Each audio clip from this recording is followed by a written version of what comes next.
Lift your spirits high, 'cause tonight through the gate, I brought a guest in tonight to tell you how to let your light shine. There's hope. It's happening. A little story about some frogs and a letter and what's been going on. Hey, I want to know what's going on. You want to know what's going on? Let's get Mr. Craig Mason in here and we'll talk a little bit about what's going on behind the scenes. Tonight, we're going to take a little dance into the Great Awakening. I hope you'll join us.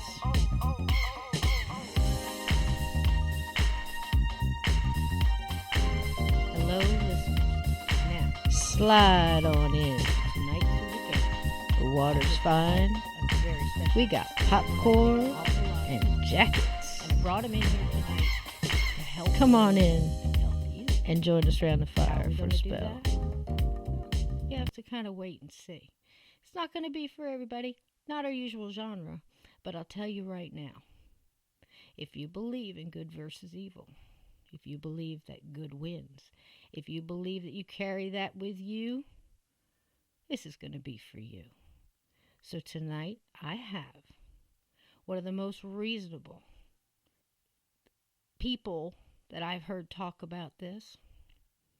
And I asked him to come in and talk to you. So tonight we have Craig Mason. It's reasonable conversation. Come on in, Craig, and say hi to the listeners. Hey, how you doing? Hello, listeners. Oh, man, I'm so thrilled to have you on tonight, Craig. I cannot tell you how much I've looked forward to this. Oh, I'm so glad to be here. I appreciate your info, and it sounds like this isn't the normal kind of thing you talk about in regards to paranormal ideas, but if you are into that kind of thing, I bet you're probably the kind of person who's generally open-minded to what some people might consider crazy ideas. Absolutely.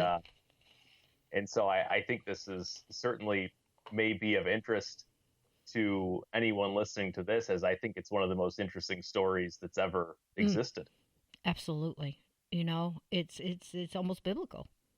And I really believe that it is because, you know, I think we've all heard since we were kids that there was like a spiritual warfare, kind of like a tug of war for you, if you want to put it that way. It's like, you know, be good, don't do this, you know, try to, if you do, you know, we've all had our little stories. But I think there's a real base to the whole thing where if you believe there's good, then you kind of got to believe in the yin and yang of that, and that there's evil too.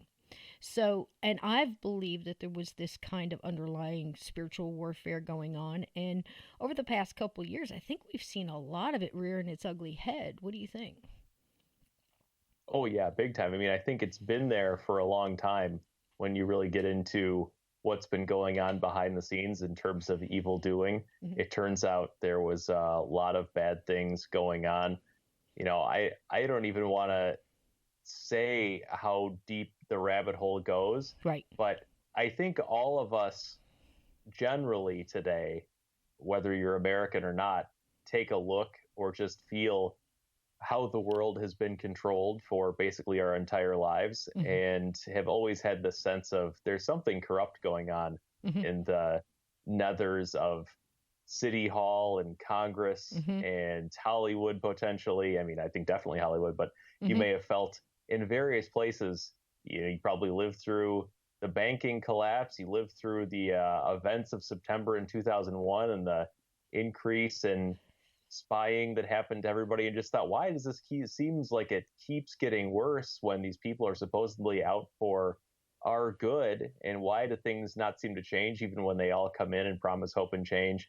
And it seems like it turns out that they were not focused on doing what's best for people having a nice society, but it seems like there's a group of people who are obsessed with control, obsessed with power, and who do collude with each other, mm-hmm. over the course of generations, potentially millennia, but certainly over the generations of everyone listening to this who is alive. These people have been colluding with each other to keep us from seeing what's really going on. I mean, if you watch the news from any local TV station, you can find these super cuts where they take the same story that's happening on the same night, and every single local news will word it the same way.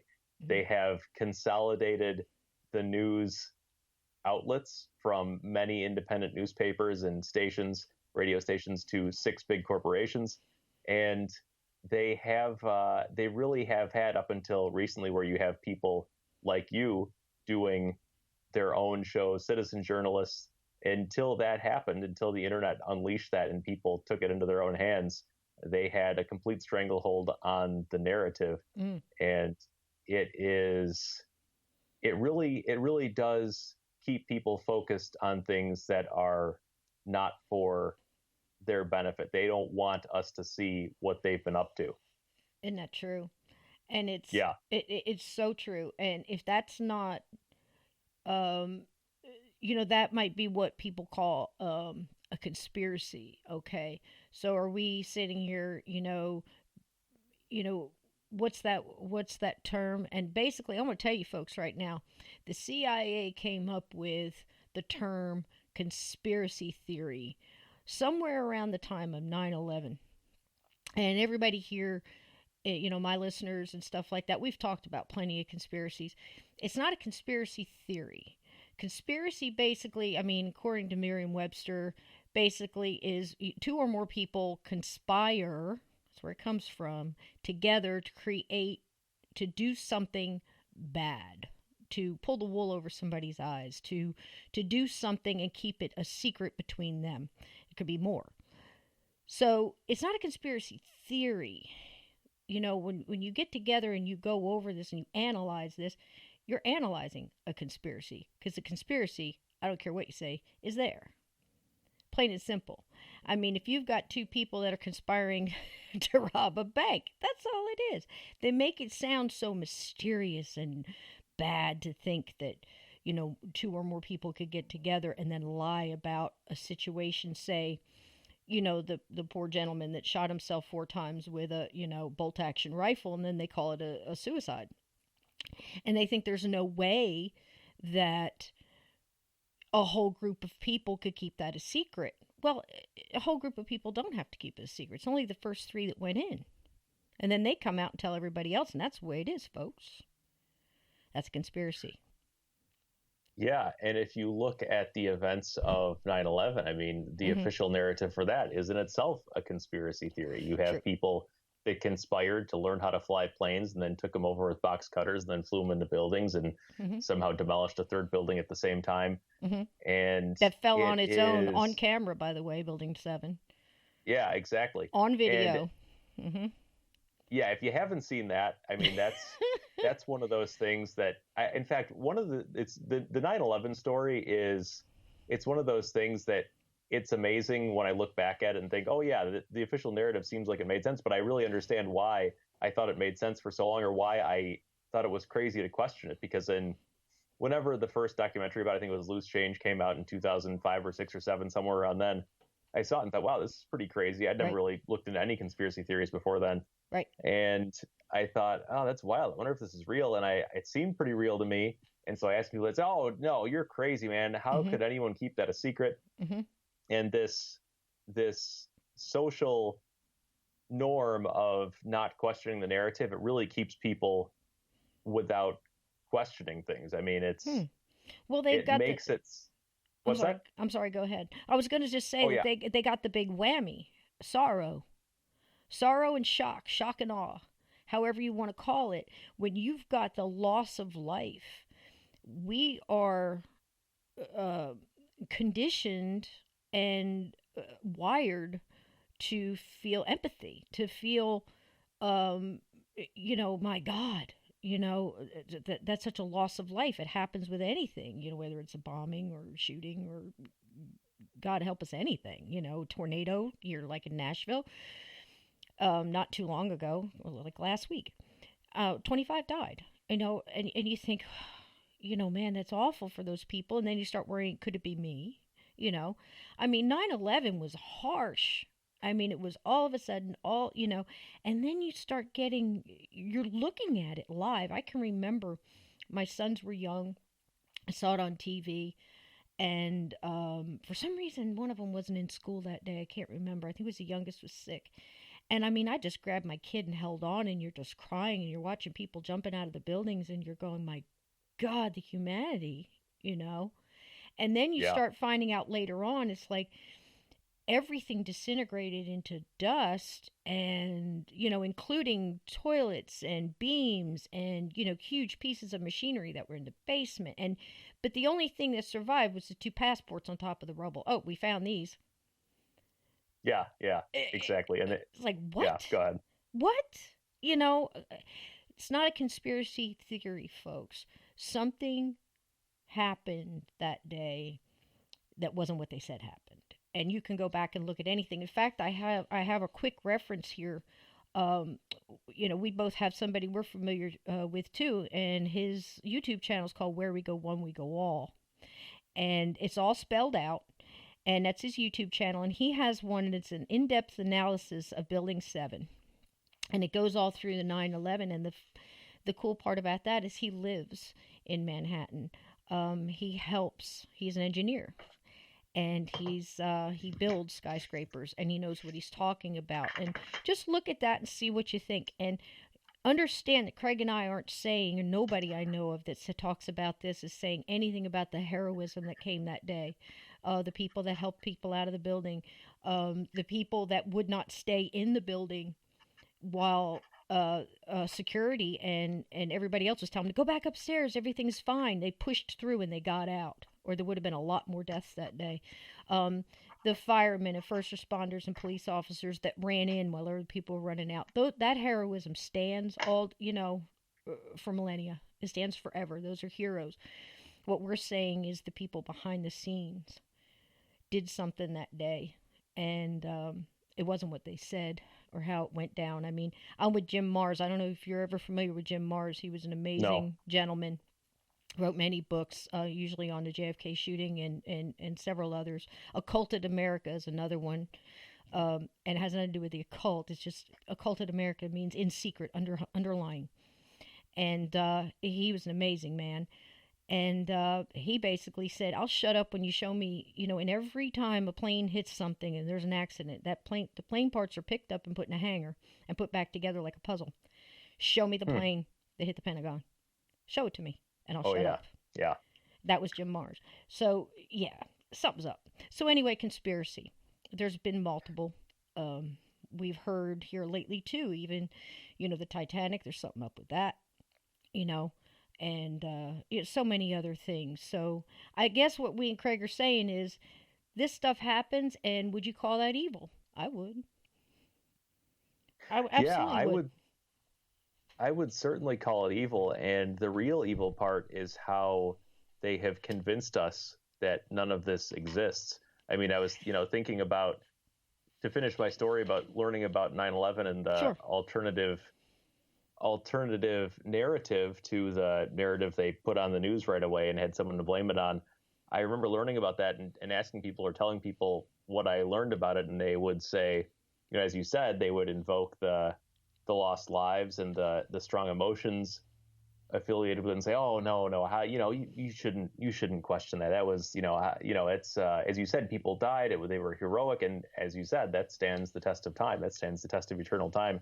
But I think for those people, it's better to try and get down to the truth so their lives are not lost in vain, to find out who really did it. But I was convinced by that social pressure, and the social pressure that whoever is running society, they know that we are very affected by social pressure, because the way we came up in many generations past, hundreds, thousands, tens of thousands of years ago, if you went against what the social pressure was, there was a very good chance you would die, because you didn't have the cities and the infrastructure you have today. If you get ostracized by your family today, maybe you Mm. moved to Portland and started a new life or something like that. Back then, you get ostracized, that's pretty much the end of you. So they know social pressure is incredibly strong, and they know that if they want to keep alternative ideas, or what probably in a lot of cases is the truth, if they want to keep that from getting out, they have to create a culture by which people do not feel comfortable questioning the narrative, because freedom and thinking logically are a virus that spread very quickly if let to get out. That's why, well, we haven't gotten too much into the Q details, right, but that's why one thing Q says is that public awakening is their greatest fear. Right. Because if we see what's really going on, if we're no longer blind, then it becomes all too incredibly obvious what's really going on here. And then people who have set themselves up as saviors of humanity, as people looking out for you, as your dear leaders that are here to bring change that never comes, if we see what's really going on with them, then all of a sudden, when we outnumber them 10,000 to 1, when we get to vote who our leaders are, then all of a sudden their power is gone. Exactly. Because we start thinking for ourselves again. I think for a long time, I try to think back. I'm much older than you, and I can think back, in the late 60s and the 70s, how things was. Now in the 60s, it was late 60s. I can remember being taken around to a lot of,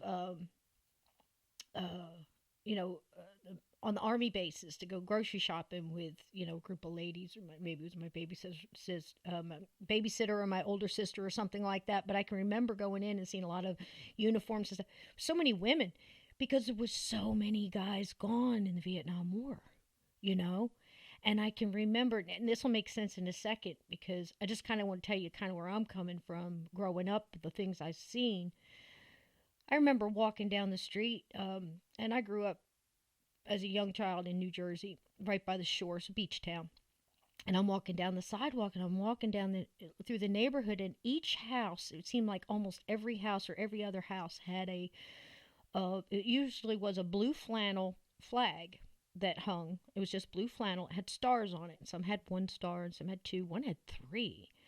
And I remember having the nerve to go home and ask my aunt. At the time I was living with my aunt and uncle. My mom had died. And I asked them, what does that mean? That's the number of people that they have actively fighting in the war. If the star is one color, it means that they're active duty and they're gone now. If it's another color, it means they lost them. They're dead. So wow. I grew up very young, understanding the cost of war and the loss of a loved one. And growing up thinking, wow, are we really over in Vietnam to keep them from becoming overrun by communism, a Korea War, all its different, and I'm an avid Civil War person. I thought, historian looking into the Civil War, and just look back at all these different wars, and I'm thinking, my God, and then 9/11 came along, and it was like the Patriot, what was it, the Patriot, what's the act that got put in there where they can, they can do so many things now. And I'm thinking, man, something's up. And, we're going to go over here and we're going to get him. And then it was weapons of mass destruction that they had, and they didn't show up. I'm like, what is going on? And you start peeling back the layers and the smoke screen, and you start going, there's something deep going on here. And then you start, depending on what rabbit hole you jump in, that'll take you everywhere. Because there's so much going on at the same time. And if you look back at the JFK shooting, I remember when I called into your show, I said, I believe personally, I think it happened earlier, but it seemed like our nation fell on its knees that day. And I don't think it was so much because there was such an overpowering love for Kennedy. I think that Kennedy was probably more hated than anybody thought. If you really look back at that time, a lot of people, didn't like him. There was a lot of going on. And personally, if you take him as a human being, he was a womanizing, connect, it didn't have anything to do with Kennedy. I mean, that was between him and his wife. That, it goes all the way back to the poison patriarch, his dad. The stuff his dad did. He was ruthless, and, went and told the, the unions and basically organized crime, hey, you get my son elected, we're going to do a lot for you. And as soon as he got in there, he put Bobby in and said, get them all. And that wasn't good either. You don't shake hands with somebody and get in bed with criminals and then turn your back on them. You know what I mean? He did some things. The reason I liked him was the Northwoods.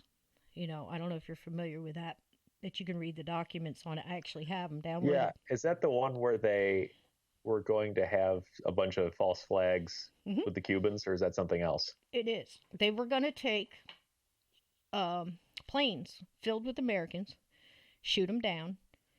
Now I'm paraphrasing, so if I get something wrong and my Hmm. comment section is going to fill up with stuff, look, I'm doing the best I can off the top of my head here. They were going to take planes, fill them with Americans, shoot them down, use missiles that would go back, point Cuba out, and blame it on the Cubans so it could start a Cuban war. And they brought this before Kennedy. And this was, keep in mind, people, this was fine with the generals, the staff, and Hmm. everybody that was Well, at yeah, that all the table. Joint Chiefs of Staff Yeah, signed off on it. you bet they did. And Yeah. Kennedy turned around and said, "We don't do that." That and PT 109, if that story is true, and at this time I question everything, because it's a great story. When PT 109 it went down and he carried, saved guys with a broken back and swam and did all that. I'd love to believe that. I have no reason to disbelieve it other than the fact that I've been fooled before. So, so. But other than that, I think it was Craig. I think it was that they shot our president, in on a hot day in Dallas in the middle of everybody, Hmm. in front of everybody. And then they Hmm. took, we all day on that, but you know how they took the car and they cleaned it and they put new windshield in it and a couple times, and everything that happened at that moment. And then you go back and you look at the Zapruder film and okay, there's a couple frames missing and what's going on here. The whole magic bullet theory, I've multiple times, going target shooting is one of my favorite things. I know what's going to happen. No bullet's going to do that. Right. Whatever piece you want to pick out. And then you start. I was young when it happened, and I got to hang, since I was only child, I got to hang around. I mean, that was still in the house. Got to hang around with a lot of adults, a lot of adult parties. And you listen to these things that people are talking about, and through the years, the pieces start falling into place, and the puzzle, starts falling. You get that 40,000-foot view of the whole thing. You go, man, that's garbage. They pulled the wool over our eyes there. And then you go later on here recently, the past 10, 15 years, I start finding out some of the people that were there. Like Bush, who said he only Oh yeah. person in America who didn't know where he was that day. Right. Yeah. And then you found out he was in Dallas. And and I've heard, I can't prove this, but I've heard so was GW as a young boy, that he Hmm. was waiting somewhere. I've heard some scuttlebutt that he was there too. He was young. Was he like 15, 16? But that he was actually hanging there at the sheriff's office or something. Somebody will correct me and give me the exact on that. But heard some things. So, and then later on, when Reagan becomes president, all of a sudden, who's vice VP? And Reagan gets shot. This seems a little odd, doesn't it? Yeah, and if you look back at a lot of the roots of who these people are involved with, or who's putting them up to it, you often find the clowns in America, which you can take the abbreviation of that and figure out Yeah. who I'm talking about. But that's Yeah. George H.W.'s history. Yeah. Sure. Is Sure. is the farm, they Yeah. call it, where they Oh bring yeah. them up. It's they have these three-letter agencies, and we've seen recently. We think they're all there. We see the shows and the movies. They're there to look out for the bad guys, to find the terrorists, to Mhm. track down the drug runners, and track down the people like the Unabomber. Mhm. And I think most of the people, the rank and file, they're good people who get into it to do that and actually do that. But then you see how much power they have to do as they please, especially at the top levels. Mhm. If you look at what happened with Trump's presidency, you see the same thing. You see spying run amok with Mhm. based on total made up evidence that Mhm. they knew was made up. Mhm. That upon further investigation, they did not follow procedures. Mhm. They lacked moral. They I can't. There's a judge just came out this week. I'm going to mess up the details, but he said, you people should have looked at this with. You should have known this was not right what you were doing. Right. And the And FISA, the whole FISA, it was just corrupt. I mean, what is it? 4 times it got passed for with even blank pages in there to make it look thicker. Well, look at all this evidence we got. Well, half of the pages were blank. I'm like, what? yeah, Is it, yeah, what you kind can't of a make this monkey stuff up. show are we running here? And I mean, people don't realize your tax dollars. You want to get upset about tax dollars? Look up. Oh gosh, who's the guy who just did Ukraine the final piece? I don't know if you got to see that, Craig, but if you haven't seen it, I didn't. pull it up. Oh my gosh.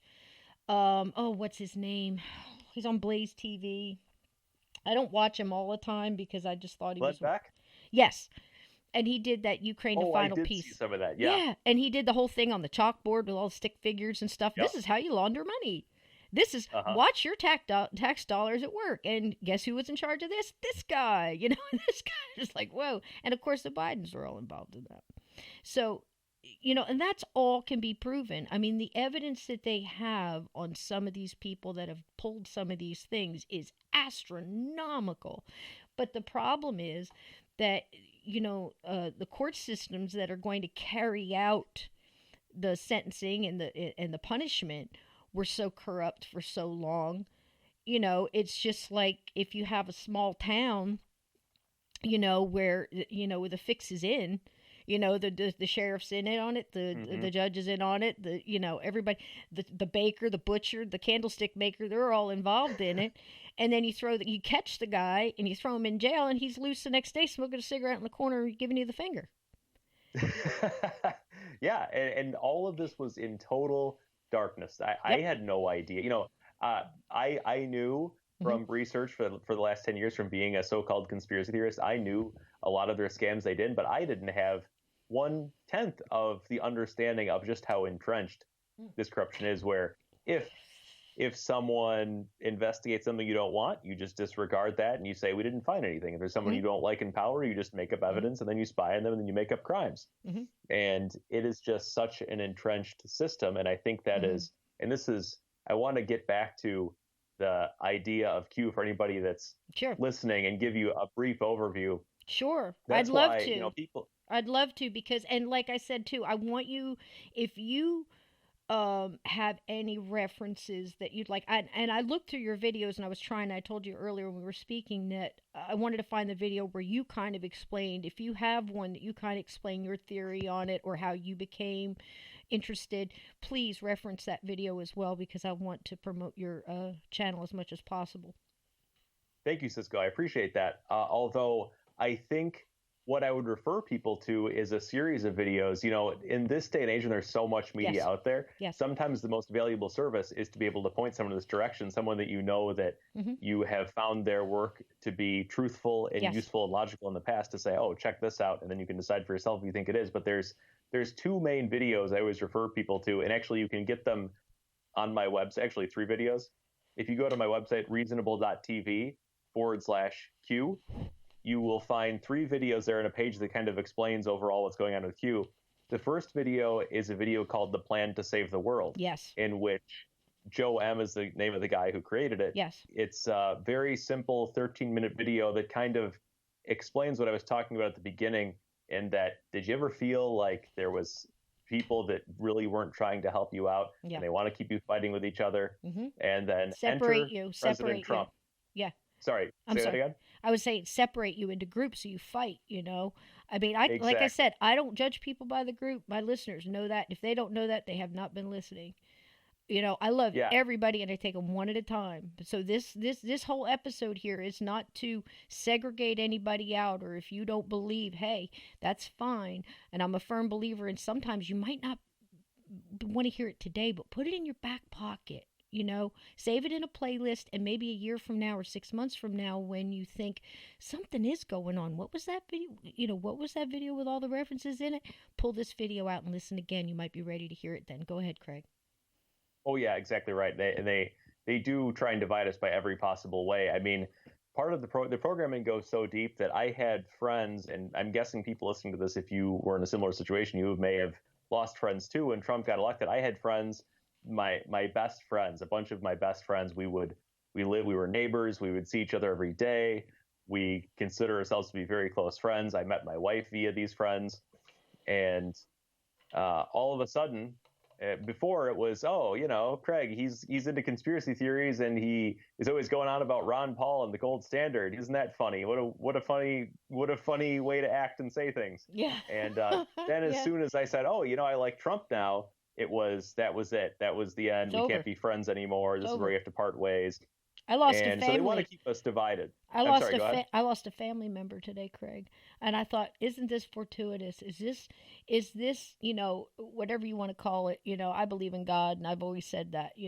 That's mine. You want to call him creator, or you have something that you believe is an infinite energy. I don't want to segregate anybody. For Hmm. me, I would not be true to myself if I didn't say that. This is what I believe, and it works for me. So I'm thinking, maybe that happened today to show me how important it was for me to go ahead and stick my neck out and say, hey, yo, you know what? I'm just like you guys. I didn't know what to do last election. I'm watching the debates. I mean, I want to give you your time, but I want to explain this for a second. Oh, go for it. I didn't know what to do. I mean, I'm sitting in the living room and I'm looking at my husband and I'm going, this can't be real. Is this real? Is this a joke? Because it was so outrageous. Him and Hillary and Ted Cruz spitting and it was like nuts. Do you remember? It seems like so long ago. Oh yeah, yeah. And It I seems like did, a whole different era. honey, I didn't know what to do. And I'm just, I'm military. My dad was, World War II. My sister was Navy. I dated Green Berets. I mean, I was OD Green. I did my time in the Army. And I always looked at it when I felt, weary. You always fall back on your training. Yeah, I mean, that just happens, to me. And I'm Hmm. thinking, God, I knew all about Benghazi. I mean, I knew Benghazi before the movie, before the books. I knew, because I was digging. I was like, what happened there? Leave no man behind. It was horrible to me because it could have been me. That's what I wanted to Hmm. be, that kind of person.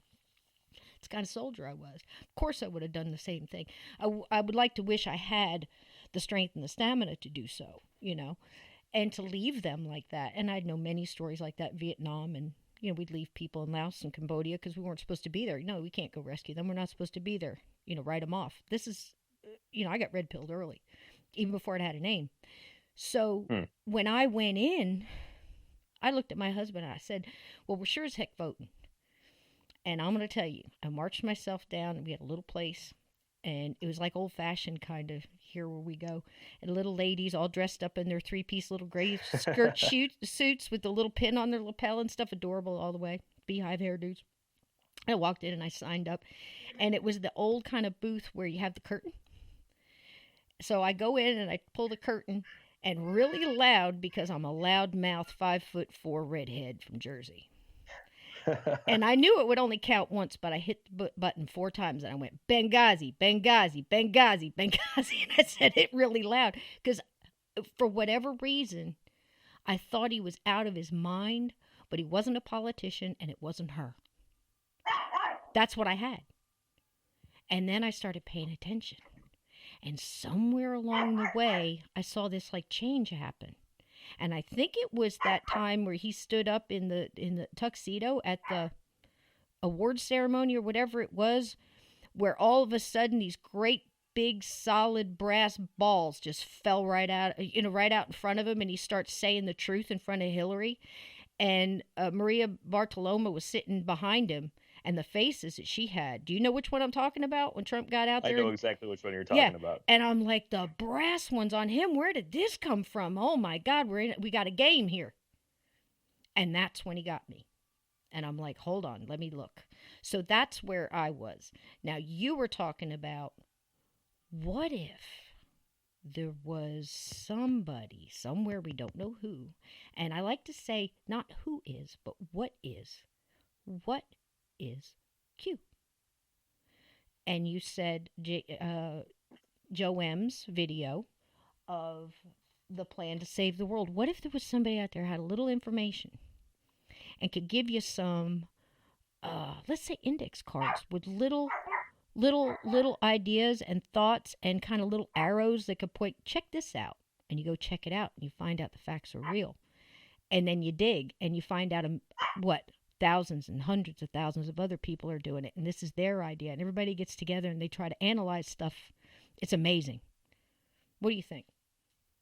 Oh yeah, that's exactly what's been happening. I mean, that's what Q is. It's a bunch of little index cards that give you little breadcrumbs to not tell you exactly what's going on necessarily, but to get people to think. Because if you think about what the current system is that we so-called teach young people how to think. It's not teaching them how to think at all. If you think back to, at least my anyway, probably most people listening to this, if you think back to what was their so-called education, it was memorize these facts, learn these rules of grammar, learn arithmetic, and repeat it all back to me as I say so. They don't teach you philosophy. They don't teach you Socrates. You might get that in college eventually, interspersed with a bunch of other ideas as academic exercise, not as means to finding the truth. And that is what they have kept from us, is the ability to discern what's really going on. Because if you are blind, then it's hard to see what's going on. But if you are blind and you know you're blind, then you can find ways. You can use Braille. You can use a cane. You can have someone guide you. Oh, I'm blind. I can't see. I'm at a disadvantage in terms of being able to get around as easily as someone else possibly. But I know that I am. But if you are blind and you don't know you're blind and you think you can see, if you're in some kind of matrix where it seems like you still have vision, then you will be tripping and falling and not knowing why. Exactly. There's a quote from the philosopher Goethe. That's Goethe, I think it is. Goethe. And yeah, he said, there are none more hopelessly enslaved than those who falsely believe that they're free. Exactly. And that is what they've done to people, is made them believe, as you may have noticed when you saw people going off to Vietnam, made us believe that we are a force for freedom, which I think this is changing in the last 3 years, but over the course of your lifetime, my lifetime, everybody's watching, the majority of their life listening, the majority of their lifetime, it hasn't been free. I remember going to baseball games after I had found out a little more about what's going on in terms of the leadership of the country and what their real aims are. And people seemed proud of the flag, part of the national anthem. Yep. And they wanted to support the troops, which I completely see why people wanted to support the troops, because their intentions, what they wanted to do were good, but their leaders were sending them into debacles like Vietnam, like Afghanistan, like Iraq. And for the first time ever, via Trump, and it's not just Trump. This isn't just Trump being the bull in the china shop. Nope. It is a group of people who were inside. There's good people inside the FBI, the NSA, high up, who saw what was going on. Yeah, military intelligence. And they saw what was going on, and they were biding their time, and they were talking in secret, and they needed someone like Trump to lead this movement. But they were probably watching, and they are just like you and me, except they're high-ranking officials in these various organizations, and they needed to find the right person and the right time and have the right plan to go, all of these people, what you were up to, that you were willingly sending people with the intentions that want to defend freedom into these quagmires that you know are going to cause destruction because you want more destruction because it keeps you in power. Those people that are doing that is sick. Those people are sick. We are going to stop it, and they are taking back society for the people. Trump wants to return power to the people. The second video on that page I mentioned earlier, the first video explains the details of what I just mentioned, a lot of there, much more succinctly. So I'd recommend watching that. The second video details exactly how we know that this person, Q, or this group of people, really it is, you said you like to call it, which I think makes sense, and how we know that this is not just some kind of LARP or a live action role play or someone doing some kind of made up thing to get attention or to distract people. We know it is part of the Trump administration because there's too many coincidences for it to be possible otherwise. At what point does it become mathematically impossible for it to be a coincidence? And we hit that a long time ago. We hit it in the first month or two, I would say, but now it's beyond that. Oh, yeah. But the Q's been going on since October of 2017. There's over 3,000 posts. You can read all the posts at qmap.pub, and that's the best way to, if you watch those videos and you really get into this, that's the best way to understand it. Sure. Q often says reread crumbs, which the posts he calls the crumbs. I've read so much of these, some of them so many multiple times, and still when I go back and read them, I learn new things. True. But in regards to this being certainly from Trump mathematically impossible, in a former life, I used to be a professional poker player. Yes. And yeah. I've heard, yeah. Yes. And so to do that, poker is not like another game in a casino where you're playing against the casino and the odds are stacked against you. You're playing against other players who make mistakes, and the casino takes a cut. But if you can make less mistakes than them, you can make money. And when you play hundreds of thousands of hands of poker, you start to get an understanding of statistics, specifically variance and expectation. Expectation is that if you flip a coin 100 times, you expect to get about half tails half the time. Right. If you roll 2 dice 100 times, you expect 1 out of 6 times you'll get a 7. If you have the two numbers up.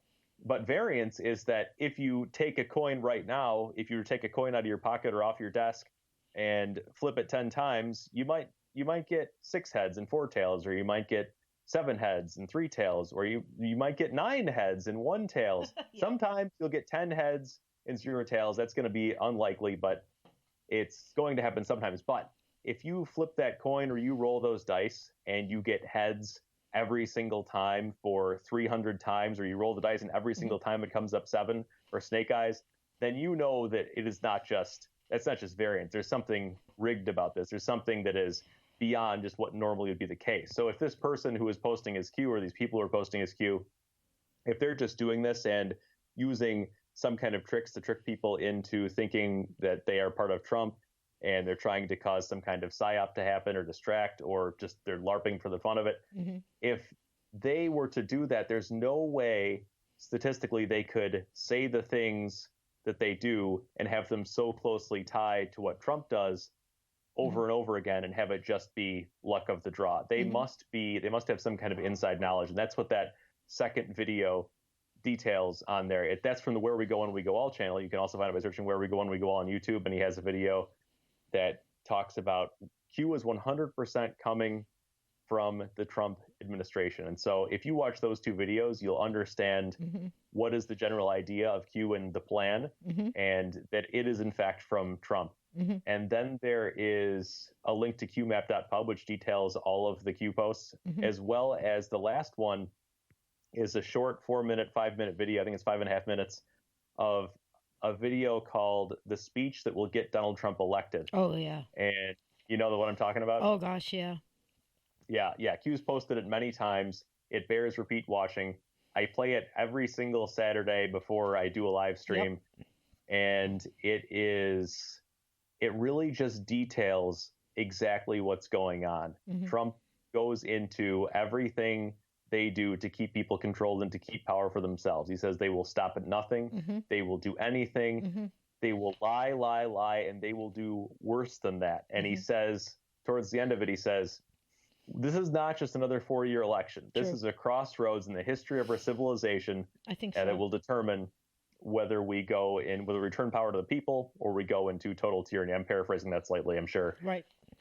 But he says the only thing that can stop them is you, and the only thing that will stop them is us. Right. And that is the bottom line of the whole entire Q movement, the whole purpose, the whole necessary foundation of the plan to make it work is one thing, and that is public awakening. That is people seeing what's truly going on, because we outnumber them so vastly. 10,000, 100,000 to 1. There's a video on YouTube you can find somewhere. It's I think it's called The Tiny Dot. And it shows the amount of people that are running the government. It's tiny. And the massive amount of people are a bunch of other much bigger dots. They need to keep us thinking that we are not in control. The power really is with the people. We just don't know it. And the reason they are able to get away with what they do is because of the social pressure I mentioned earlier, and everybody thinking that if they get out of line, then everyone will say, oh yeah, you can't think other than this. And I'm not advocating for any kind of revolution, any kind of violent revolution. This is entirely being done through the electoral process, totally through the peaceful process of the transition of power that we've agreed upon for a long time. So it is not about any kind of uprising or anything like that. It's only an uprising in terms of what people think and a mental revolution of the mind. And that is what Q is meant to help people do. 100%. 100%, Craig. I agree with everything you just said. And it's almost a revolution of one, if you know what I mean. Like Oh yeah, when you yeah. take the blue collar, and I've been blue collar, my whole life. I knew early I wasn't going to college. I knew a lot of people that had, and I'm not saying don't go to college. I'm saying for me personally, this is about me. That I chose. I said, I'm going to go learn trades. I'm going to learn. In fact, I'm going to learn two or three because I always want to Uh-huh. put food on my table. And I know plenty of people have degrees that can't find jobs because they only know how to do one thing. Oh If I yeah. know how to do multiple, and it's the same way when I raised my sons, I was a single mom, and I said, look, you're going to learn a couple of trades, couple of different things, and then nobody can take that away from you. You can always find something to do that you can Yes. pay your bills. Now, they kept us busy. Kept us making just enough to where we could pay our bills, and then Hmm. work all day, come home, watch TV, and then they put stuff out that programs you basically. I don't know if programs use the right word, but indoctrinates you into different thoughts or whatever. But you can go at this in any direction you want. I mean, even when I was, like I said, raising my kids, and I'd see a billboard for milk, drink milk, and then I see another one, drink milk, and I see another one, drink milk, and I'm looking at all these milk cartons. I'm like, why do they want me to drink milk so bad? I'm not drinking milk. I mean, but I know that sounds ridiculous, but I figure if they're spending that much money trying to get me to do something, I don't know that I want to do it. It's like when they put fluoride in the water. I can remember my mom saying, "Oh, I'm so glad they're putting fluoride in the water now. Maybe it won't cost me so much for the dentist." I'm like, I was young, but I'll never forget that. She was actually grateful. And then years later, I find out that's not good. You know, it's Hmm. like, you know what I mean? Little things like that, and whoever we're talking to tonight, that, whether it's today or 10 years from now or whatever, of course, if it's 10 years from now, I hope you're looking back and go, man, that was awesome. Because it is something, it's not something to be scared of. It's something to go, you know what? I might not buy into the whole, I just don't like Trump. Okay, fine.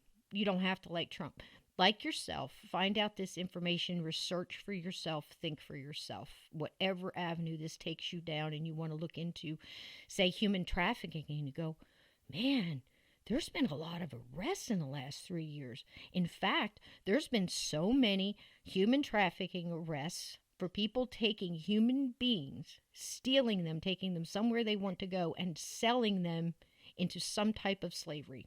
Plain and simple, whether it's a child or a woman, young, whatever. Human trafficking. It is what it says it is. And they're taking them, and it blew up over the past 30 years. And that's something that this program has looked into for a long time, trying to find it, because I work a lot with psychics who are trying to find missing people. And it was so weird because I'd be talking to several different people that were actually people with gifts that were helping police departments look for missing people. And they'd say, Cisco, this is so weird because I get to this one point and I hit a block, or I hit this one point and I know that if I open my mouth about this, I'm a goner because I know who's doing it. And it has to do with, people that you wouldn't believe are involved. And I'm like, what? And I've been hearing this for like 20 years. So the human trafficking kind of got me in because I'm all about the kids. Let's save these Hmm. babies, to save the babies. And that's what got me. And I looked and I said, this administration has done more arrests and more convictions, and it's held. From the silent ones you hardly hear about are the faces you see all grouped together. Another, 20, 30 people arrested for human trafficking, and you see all the pictures together, Hmm. to something as big as Nexium, or Harvey Weinstein. He was a loose cannon doing what he wanted to do for years in Hollywood. So whatever you want to look at, this administration, the people in power right now in our government, and everybody working on it has done more arrests in 3 years than the last four administrations put together. That's Yeah, amazing. it's amazing. It's truly amazing. That's one of the things when I was first exploring this and thinking, is this real? What's really going on here? Is Yes. is Trump actually doing something here? When you look at that chart of human trafficking arrests and you see these little piddly numbers from Obama, and then you see Trump just skyrocket the first year in office, Yeah. that says something. And when you look at, you can go on the pacer.gov, which is, you need to be have a subscription for this, but it's been verified many times, Yeah. and see that there is 100. This has been steadily growing. There's now 150,000 plus sealed court proceedings which is an unprecedented normal number. The normal number is in the low thousands, and it's just been steadily growing from 10,000, 20,000, 30,000, all the way up. Just it seems like every month or so, it's another 10,000, and we're at over 150,000 sealed court proceedings, a lot of which are presumed to be indictments against people that are involved in these same kind of shady activities. And there's so many. Cisco, you mentioned, if you want to research human trafficking, research that. I'm an accountant by trade. I always find things involving money very interesting. Yes. There's a lot of how there's so many aspects to how they've maintained control. I'm sure some people listening have gone down the rabbit hole of just how destructive and controlling the Federal Reserve or the fiat currency system is. True. And there is so many. When you start to research these things, you'll see how many things are connected, how nuanced they've made the system to control people, and how they have disguised it in the cloak of trying to help us. They have human trafficking hotlines where you report to them if you know human trafficking, and then do they follow up on it? How do they follow up on it? They say the Federal Reserve is here to maintain maintain steady employment and to make sure inflation is at a safe level. But really, it just takes more control. And there's so many aspects to this. And the thing that really is, it seems like to me, or something I come back to that's a real red pill to think about, is these people who control this, they not only know what they're doing in terms of trying to manipulate you into being controlled, they also know how much suffering it causes. Think about how much suffering needless wars have caused, how much suffering 9/11 caused, how much suffering the average family may have to have as a result of not having more economic prosperity through greater regulation, through greater taxes. Paycheck to paycheck. Sorry, what's that? Paycheck to paycheck. Just trying to struggle to keep your head above water. I mean, we've been treading water for so long, honey. It's not even funny. 2008, I lost one was a full-time job and one was almost full-time because, like I said, I was raising two boys. They eat a lot. And trying to hold on to my house. And I'm going to be honest. I'll tell everybody right here. I bought into the whole Obama thing. There was a cadence the way he spoke, and oh yeah, me too. And I'm like, and I was getting little snippets, and I was getting it from the news, and I didn't have time to dig and research and stuff like that. And I'm listening to it, and I'm going, okay, this is great because I promise you, my hand to God, when he started, he was half white and half black, and he was a Christian. And sometime along the line, I woke up. And he wasn't. He's all black and he's a Muslim. And I don't have anything against anybody. I'm just going, did I miss something here? It was like missing a couple of episodes of a miniseries. You're trying to go back and catch yourself. And I started to dig and I'm like, wait a minute, I think I've been duped because it didn't take long for the bottom to fall out of small business. And I was working for two small businesses. And that lady had to let everybody go. She called us all in. And she had to sell her house to keep her business and move into where the business was. Luckily, at the time, she could do that. A business, she could have a residence and a business in the same place. She had to move her mother and sell her mother's house and her house and move everybody into that business just to keep it afloat. We all lost our jobs. A week later, I lost my house. And then I lost my other job. And that was within a 3-month span. And I'm like, wait a minute, what's happening? And I wasn't smart financially. I was just one of those who's making my check stretch as much as I possibly could and working my butt off. And I'm not the only one out there. So no way. Yeah, and if you've been living like this for all this time, what happened to when we got out of World War II and the big boom and the houses, the American dream, house, little white picket fence, 2.5 kids, you know what I mean? What happened? We've come a long way from the Waltons and everything else. It's put your kid in, daycare at 4 weeks, old and go back to work and, and put granny in a nursing home and just work and get bigger, better things and keep up with the Joneses and, and he was like, whoa, tap the brakes here, Oh yeah. Yeah. That's the way it's been. It's erratic. It's been erratic. Sorry, go ahead. And I'm just saying it's been erratic for the past couple of decades. And you're just like, whoa, what happened? Oh yeah, that's it's crazy what they've done. I mean, that's one more way they control us is through the cultural norms of saying you have to have bigger houses and you have to have more stuff, and if not, you're not cool. And instead of saying, well, in the 50s and 60s, you'd have one person working and one person staying home, and you'd have a smaller house and one car, and now you have to have two people working in two cars and a bigger house and more iPads and things. And not that there's anything wrong with having an iPad. I'm just No. saying that's just one example of they want you to have infinite amounts of stuff, and they make these cultural norms, not just that, but as you mentioned earlier, of everyone needs to go to college. And I'll tell you what, I went to college. All my friends I went to high school with went to college, and now I see I'm an accountant. I think I mentioned that earlier, Yes. and I work primarily with construction businesses. And I'll tell you what, they cannot find enough labor. They cannot find skilled people because everyone went to college. Yeah. And I'll tell you what, if you're an accountant, there's not as much. I mean, there's still a job for an accountant, but if you have a variety of degrees, the job market is not nearly as good as if you went into a trade out of high school. Plus, you didn't have to spend 4 years of life going into debt instead of building Yes. building a trade, building a skill, and making money right away. So Yeah. anything they can do, you mentioned earlier, it's by design. Anything they can do to make it such that you struggle more, to make it such that you are in more debt, that you have a harder time getting along. They don't want you to get on a nice course and build savings early and Yep. build a nest egg and build a family. They also have the norm of, don't have a family when you're young. You got to get out and see the world, which is fine. See the world, great. But they've made it such that it's not cool to have a family. They prop up things like, oh, it's cool to have an abortion, all these things. And it's like, I'll tell you what, one of the best things I've ever done in my whole life is having a child. I have one child. I'm 35 years old. He's over a year old now. Wow, and that was fast. I remember when that was fast. I remember you just had him. He's going to be going to college here soon too, or trade school, trade school. Exactly. It's fast. Yeah.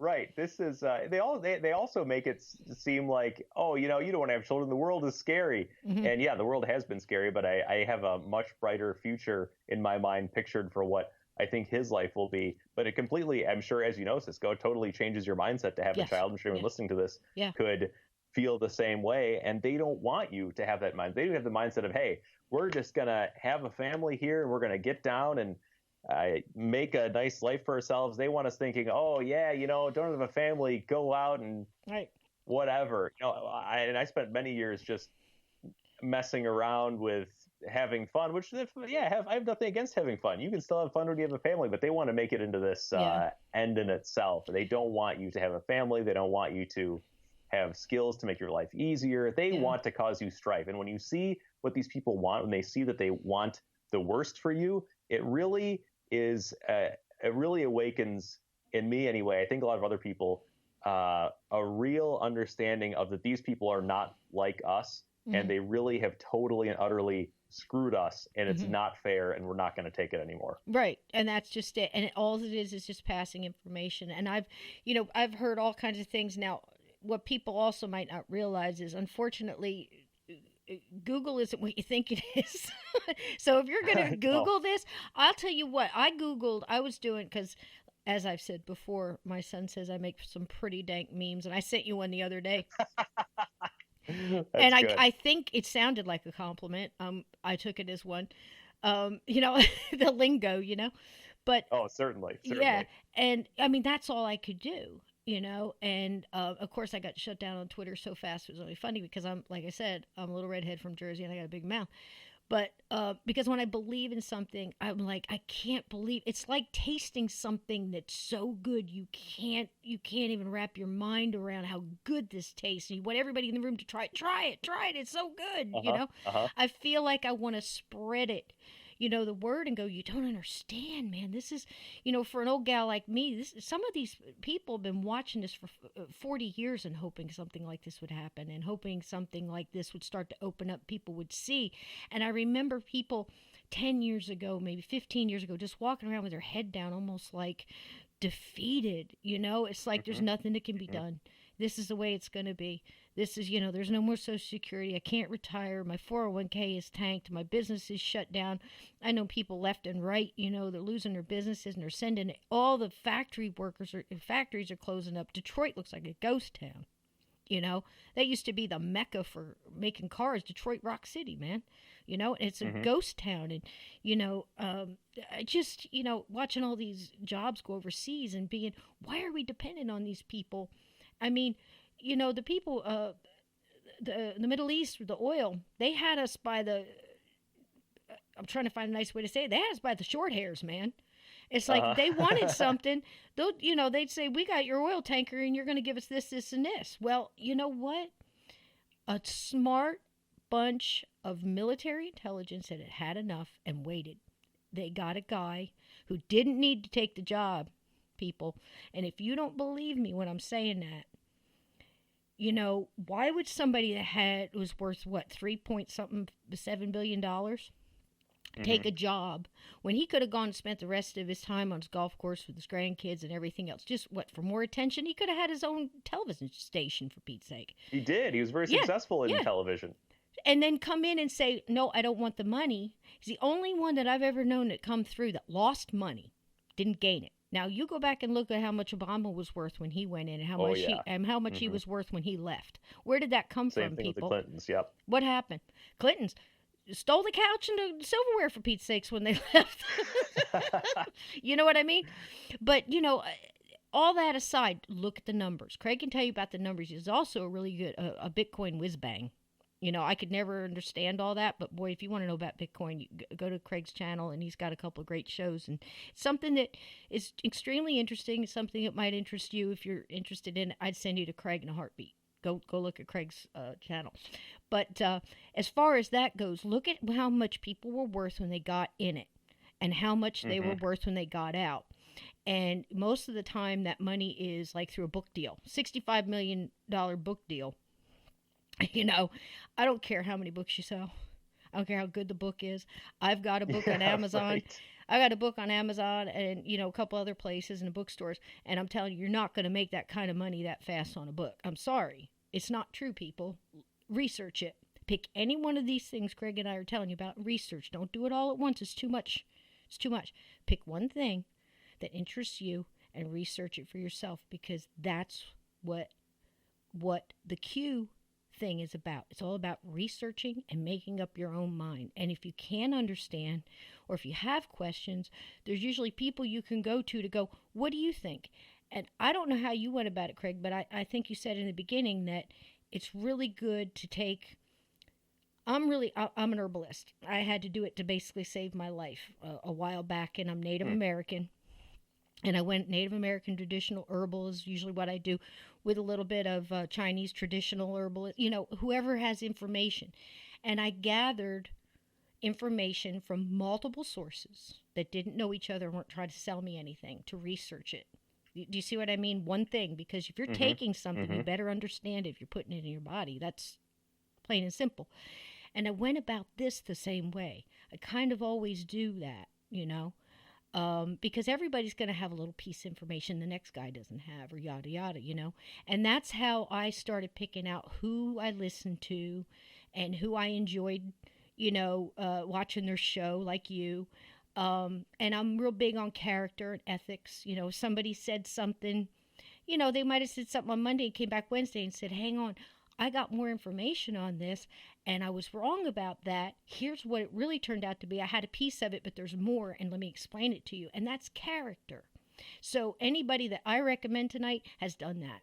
You know, Craig, if you're interested in learning about this, somebody else who's got a great video, you know, you basically named my top 3, and one that I had never heard of that I'm going to watch. But I had a couple, too, I'd like to throw out there, if you don't mind. Please. Praying Medic. Oh, yeah. Very, boy, you want to talk about gentle and just calm and logical, and just lays it out there. He's got one, a couple of YouTube channels, Q for Beginners, which I think is so cute. And then cool. It's got like a second part. And he's also got a book, I believe, out now, too. But, and, you know, please, people get paid for their time. But writing a book is not easy. Buy the book, for Pete's sakes, and stop saying people are trying to make money off of this, because you should be paid for your time. Whether it's a YouTube channel, it takes a lot to put out a video. I'm here to tell you, you know. So don't say that they're trying to make money off of this, because it's like saying the server that just waited on you for 2 hours is making money off your $2 tip. So anyhow, you've got that one, Praying Medic. Love that. Just Informed Talk. I really like him a lot. Yeah. He's another one who's gentle, and if you like a little prayer with your Q, you got that too. If that's not your stick, there's plenty of things out there, but he's got great information. I love it. Always makes you feel good. He always leaves you feeling good. Jordan Sather. Boy, that kid. Oh, yeah. Boy, that kid's sharp. He's a great source. He is sharp, and for my listeners, he's really into Space Force and aliens and everything else. I mean, he's got a wide open mind for mystery, and but he really has a straightforward mind when it comes to Q. And he's got one called "What is Q?" Not who, but what. And I love the way he brings it all down with a little dry erase board and everything, just very matter of fact. It's great video. And I'm really digging, if you like humor and you want to laugh and get your information, In Pursuit of Truth, iPod. Oh, yeah. You got to love it, right? And if you're not No doubt. into Q and you just want the daily news, I'm a big Dilly fan. I love Dilly. You're gonna hear some language, and he doesn't follow Q. However, he is really good friends with Praying Medic, and he keeps up with it. He says, I'm just not into puzzles. I like to do the news, and you get straightforward on your daily what's going on with MAGA, or what's going on with, the administration, what's going on today, and you get some laughs and stuff too. So, I mean, those would be a couple of them, KDG, Citizens Investigative Report, great stuff. There's something for everybody, but I recommend pick one.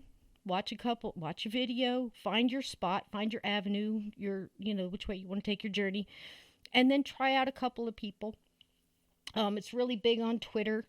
Not everybody's got Twitter and Facebook and things like that, and there's a lot of things we could say about those things, but the information's out there. If you want it, it's not hard to find. And I got to tell you, there is something, Craig, that feels so good about knowing stuff. It's like being behind the scenes of a great Broadway play, and you're behind the curtain. We got great seats and lots of popcorn. Oh, yeah. And it's something about the knowing. We never really lost the power. Nobody took the power from us, so to speak. We gave it away in a lot of ways. Mm-hmm. And we allowed it to happen to ourselves without ever realizing it. And it's like, driving in the back seat of your own car and then finally moving up to the front seat and realizing you can steer it any way you want to go. Yeah, no doubt. I mean, that's how it feels. Sorry, go ahead. I said, that's kind of how it feels. Like you finally got in the front seat and you're driving again, and you're like, wow, I am in control of me, And like I said today, man, I mean, I got gut punched hard today, and I'm a tough old broad, But I talked to a very close family member, and I've kept my head down off of this. I walk away. I always learned to respect my elders. You don't talk politics. You don't talk anything. When somebody brings it up Christmas Eve, what we've all been there. Somebody, and you walk away. I'm gonna go get some more tea, or I'm gonna go. How about those Yankees? You change the subject. You walk away.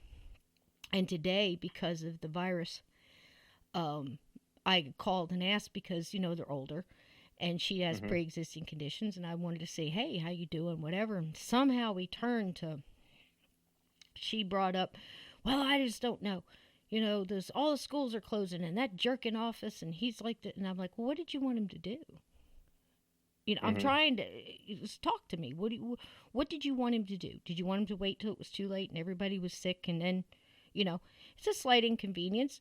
It's a smart thing to do. Everybody stay, huddled up as best you can. Be wise. Wash your hands. Whatever. If I hear wash your hands one more time, I'm going to scream. But it makes sense. And why do we have to tell people to do this? Makes the part where I want to scream.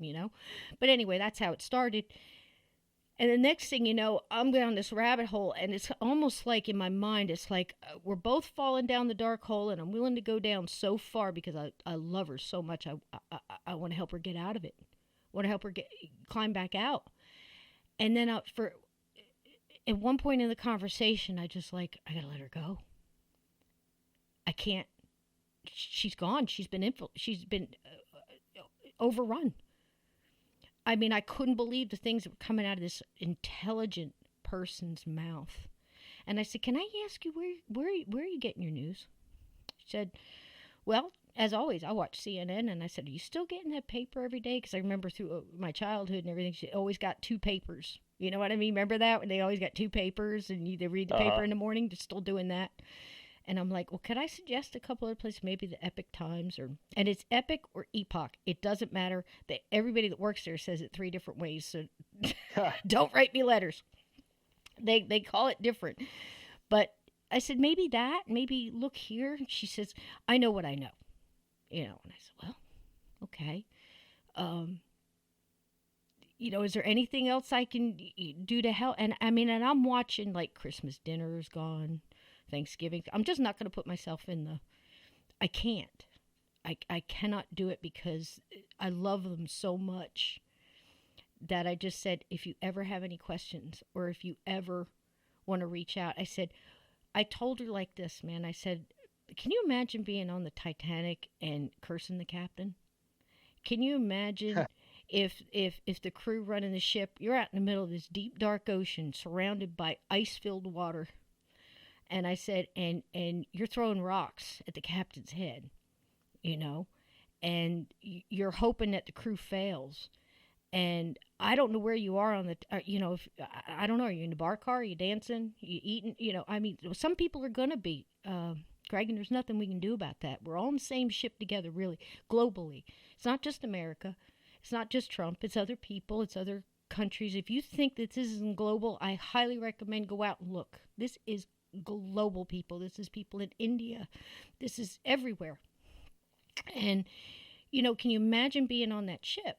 Well, there are going to be some people that want to just hide out in steerage. And there's some people that are going to be eating in the elegant lounges and stuff, and they're not going to recognize anything's going wrong until the food and the booze runs out and the music stops, or the water comes up around their ankles.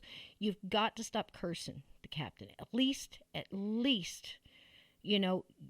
either look into it or give it a chance. If you absolutely hate everything that's going on, look at the economy. Now, yeah, it dropped the past couple of weeks, but that's what I asked her today. She goes, well, the economy dropped so many points. And I said, well, it had to be up high to get it that far down anyway. How did that happen? You know what I'm saying? What do you, there's no angle. Which she listened was a block, a wall. And we are going to come across people like that, Craig. You lost friends. I lost family. But I'm rooting for you. I don't wish harm on anybody. I feel so bad for people that are still walking around bumping into things in the dark. But you can't fight a war blind, kiddo. You can't. You said it earlier, Craig, you cannot fight a war blind. You might get lucky and, slap your way through a few things, but you're going to trip and you're going to fall. And I'm here to tell anybody that if you got questions, I'm happy. I'm not going to know half the answers, but I know who to point you to that has them. I know several, and we're going to meet a lot of people like that. But never forget, too, that you have the power within yourself. Don't let them see you weak. Don't give up. Hold your head up high and understand you have choices. You know what I mean? As a human being, you have choices. And if you just want to put your head down and try to ride this thing out, that's okay. But if you want to lift up and open your eyes and you want to see some things, Craig and I have pointed you in some directions. If you have anybody else you'd like to recommend, Craig, please do. Yeah, I think that really sums it up. You said we're all on the same ship together, and we need the whole of society to be, most people, they want to have a nice life for themselves and their family. Most people want peace and prosperity, and we've been pitted against each other. I think it's only going to be a small amount of people who are lost in this. And when it all comes out, I think there's going to be so much more information that comes out. And if this all seems outlandish, the Q is the only, if it seems like a cult, Q is the only cult leader who's ever said, think for yourself, research for yourself. The choice to know is yours. So exactly. I think that's the only real advice I'll give you here is just think what makes sense and know that what anybody else thinks about you has no bearing on the truth. And I'll tell you one more recommendation, since you mentioned Bitcoin, and I actually have to run after this. Sure. But you mentioned Bitcoin, and if you've opened up the Pandora's box, if you mentioned Bitcoin, I have to say something about it. I can't help myself. I felt the button push. Go ahead. Yeah. Yeah. But what's going on in so-called cryptocurrency or Bitcoin is the same thing or very similar to what's been going on in the rest of the world. There are people who are only out for themselves, that made promises they can't deliver on. And just like the rest of the markets, I got an alert on my phone while we were having this conversation that BTC, which is what people think is Bitcoin, is down 40% today, down to $4,700. And that is just one more thing that the banking, deep state, whatever you want to call them, they've come in and they've totally changed what Bitcoin is meant to be. There is an alternate implementation of Bitcoin called Bitcoin SV that is actually Bitcoin. If you read what Satoshi Nakamoto, the person who founded Bitcoin, did, it is what the system he created. This is it. It's not what they've turned it into, and it's very similar to Trump. Satoshi Nakamoto's real name is Craig S. Wright, same first name as me, last name Wright, Wright. If you think, you'll see so many people out there, just like with Trump, saying he's a scammer, he's a liar. He's really just a genius, I think. Mm-hmm. And if you want to really go down a rabbit hole of people saying one thing about someone and accusing them of being a fraud, just listen to what he says. Watch a little bit of his video. I find him very compelling to listen to and very logical. So that's, if you wanted to go down Bitcoin, just listen to what Craig Wright says, listen to a few hours of him. If you think he's a fraud, great. Then that's totally your right. Any of the stuff, if you think it's crackers, then that is your right. Yes. I'm not saying you must know anything. I'm not saying you have to research anything. I'm saying make your own decisions. Don't let the news or your teacher or your spouse or your friend or your relative, don't let them tell you what to think. Don't let them steal your peace. It is right. Yours to be stolen. It's your power to be given up. And I'll close on that. Thank you so much for having me, Cisco. It was a real pleasure. Oh gosh, Craig, I can't thank you enough for coming on. I couldn't think of anybody better to have on to help me, open up this door. And now that we've opened it, look at all this beautiful light coming in and all the hope and everything else for everybody. That sunlight's for everybody, guys, and go get you some. And just, it's your journey. It's your journey to walk. It's your choice. And thank you so much, Craig, for coming in. Craig Mason's Reasonable Conversation on YouTube. And you can also be found where, Craig? I know you've got a couple of on Twitter channels. At Old Craig, OldCraig. It's a play on Old Greg from the show The Mighty Boosh. Nice. And that's the main two places there.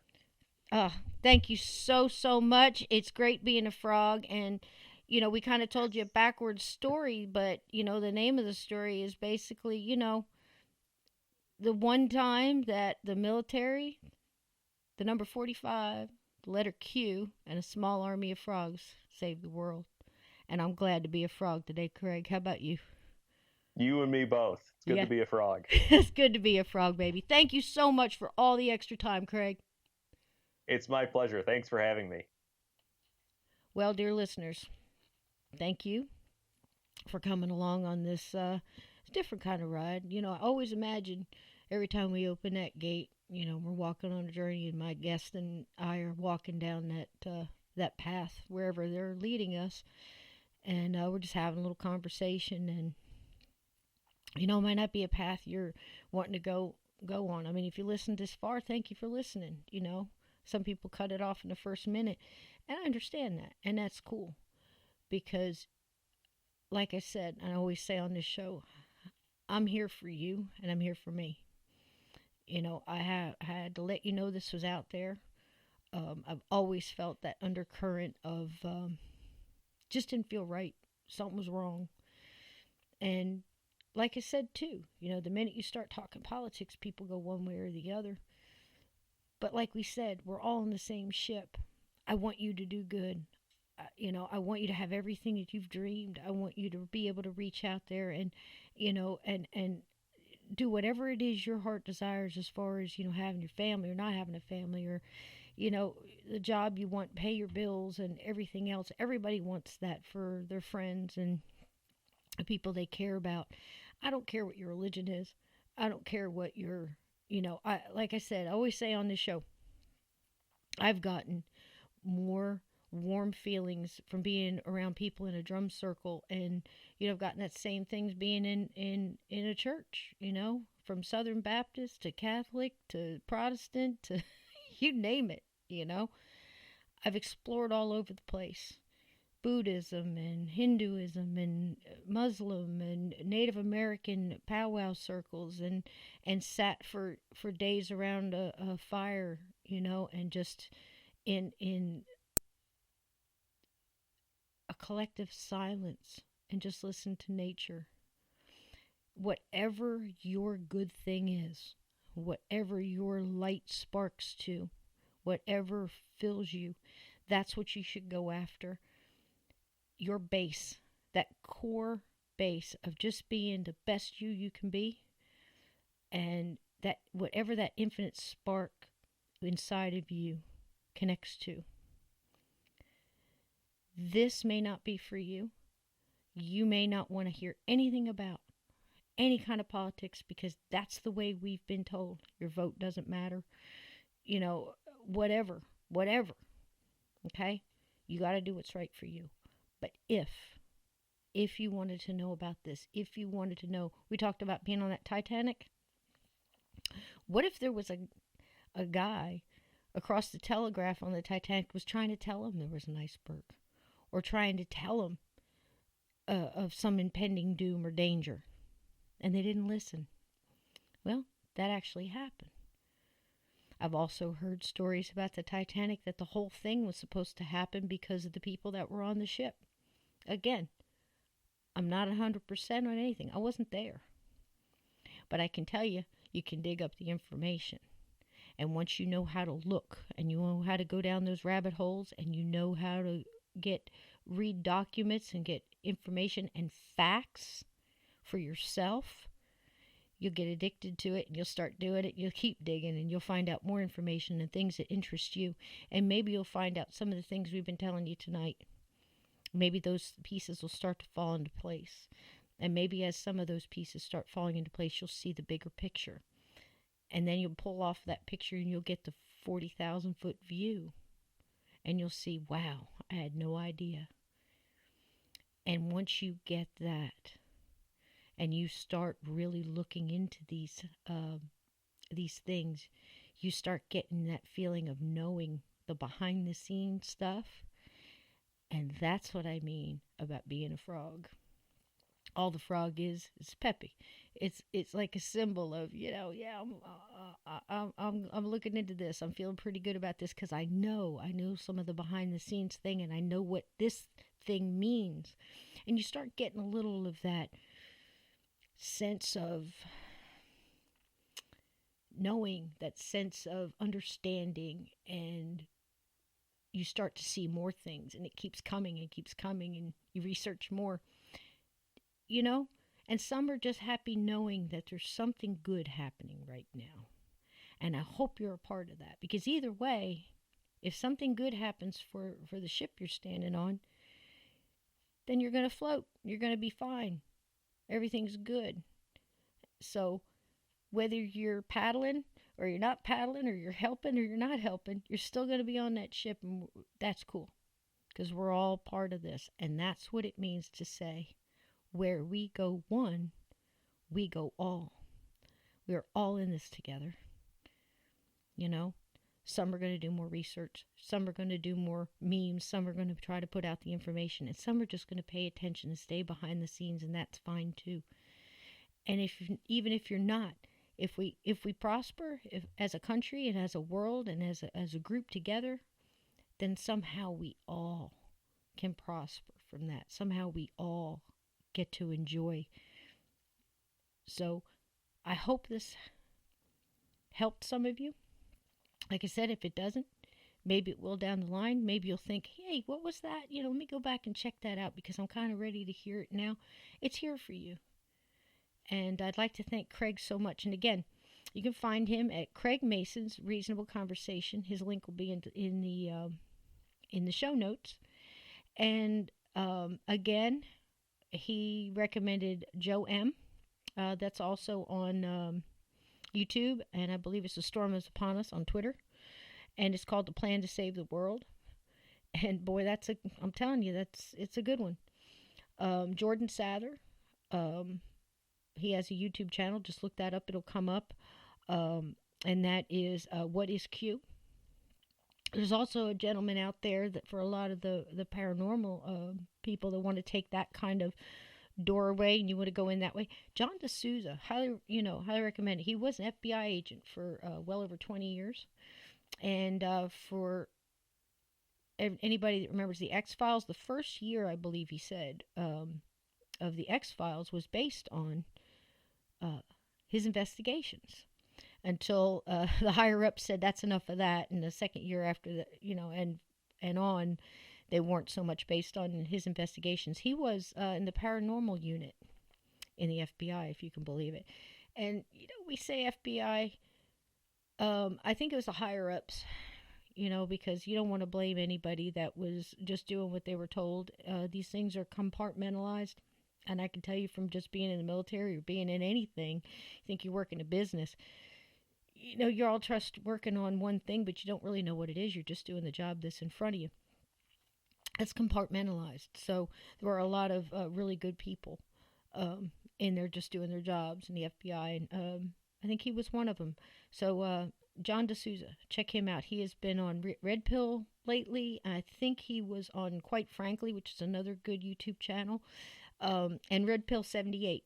Red Pill 78 has a really good YouTube channel, pretty much like the news and what's going on. If there's any, Q drops that day, it'll go over them and, brings you great guests and stuff like that.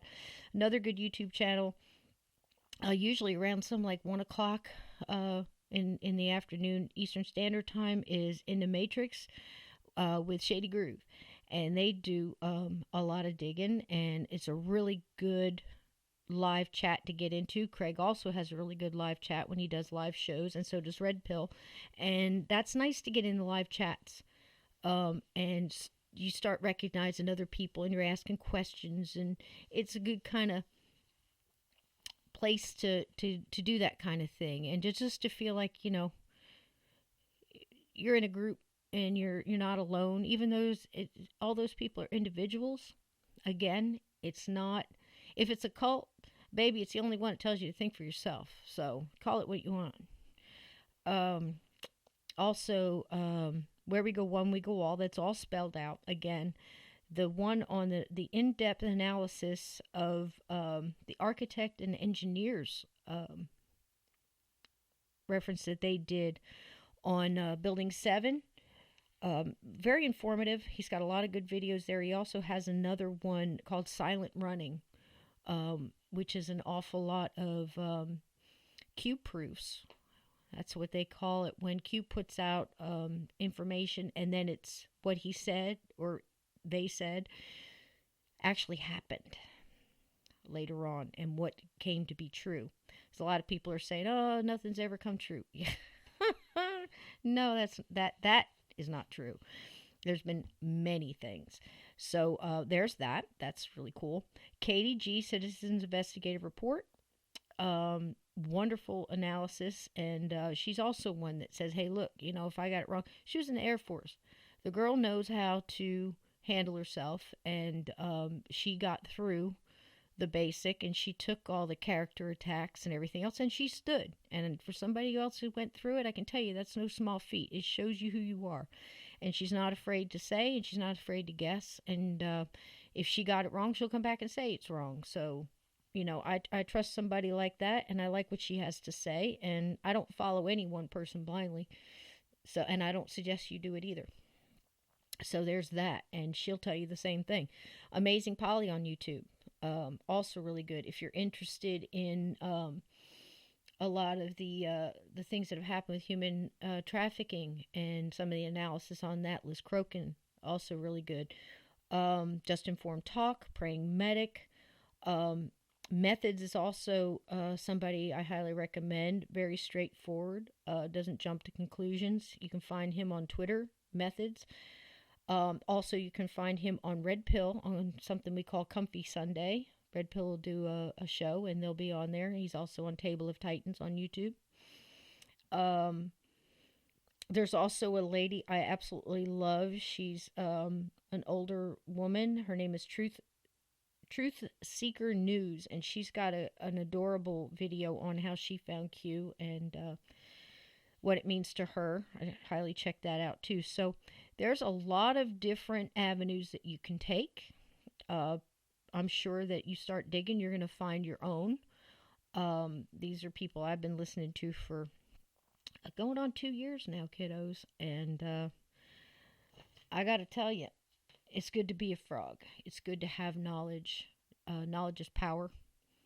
And everybody deserves to have their power back. And if your power chooses that you don't want to do this and you believe on the other side, well, that's what it's all about. You have to choose what's right for you. And I'm not telling you what to choose. I'm telling you that this information's out there. If you've been Googled something and, something on Google told you that Q was an evil thing and that it's been responsible for murders and this and that and everything else, I can tell you something right now. I have never seen anything that as a group is more loving and uplifting and patriotic, whether it be in America or globally. All everybody in there really wants as a whole really is to see the earth do good globally. They want their own country to do good. They want to be able to go to work and pay their bills and do what makes them happy. It's black, white, yellow, blue, purple haired, skirt wearing, high heel wearing, barefoot people. It's everybody under the sun. Frogs come in many colors and sizes and belief systems. It has nothing to do with that. Where we go one, we go all. And I, for one, I'm rooting for the Titanic to float this time and get to its destination, and everybody do well. And I thank Craig tonight for coming in, and I thank you for listening. And I highly recommend you listen to Craig. It's a groovy time. It's just nice. It's just informative and cool. And the people in the chat there are absolutely wonderful. Hi to everybody out there. Geezer Man, Grandpa C, Pseudonym, Leslie Berger. Hello to everybody out there. Ams Dave. Just, I'm not going to be able to think of you all. Kiwi Patriot, Red Pill, Matrix, Shady, Mike P, Mike Hess. Hello to everybody. Because when my own family wouldn't talk to me, these people did. And like I said, when you believe in something so big, and I'm rooting for them too. And I hope that didn't happen to you. But if you did, I hope you find some comfort in this. So thanks again, Craig. Have a good night. For tonight, where we go one, we go all. And keep your feet under those covers. And keep your closet door shut. Because, baby, there are things that go bump in the night.